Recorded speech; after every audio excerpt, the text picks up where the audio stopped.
Remember back in 2020 when being vegan was cool? Documentaries like What the Health and The Game Changers had opened eyes to the benefits of plant-based eating. Beyond Meat had just gone public and oat milk was hitting cafes. But today, some media headlines are suggesting that plant-based eating has lost its appeal and that the vegans have lost. But was it ever even a fair fight? The meat industry is huge. Last year, it generated nearly $300 billion, with Americans consuming 230 pounds of meat per capita. The plant-based alternative sector worth less than $4 billion. But this disparity isn't just market-driven, it's political. Meat lobbyists spent $5.5 million in Washington, D.C. in 2024, with a goal to influence regulators. A report by Stanford University found that between 2014 and 2020, meat and dairy industries received 800 times more public funding and spent 190 times more lobbying dollars than the alternatives market. It also found that U.S. policy consistently favored livestock and feed production. In many ways, novel meat alternatives never stood a chance. This is especially true because of meat industry-backed disinformation campaigns lodged against the plant-based meat sector, painting the products as ultra-processed, unhealthy, and synthetic. While it's true that some plant-based meats are processed, even ultra-processed,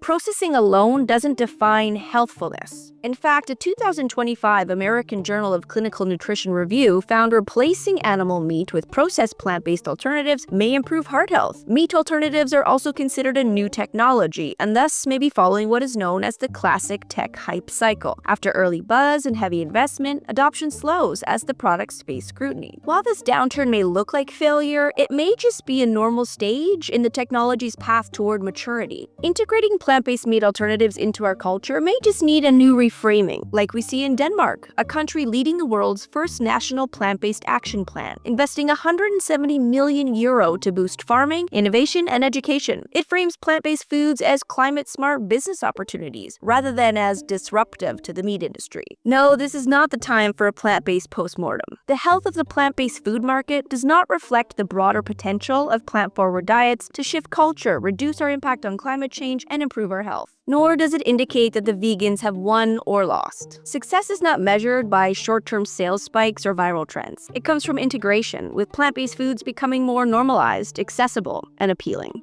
Read the full story on sentientmedia.org.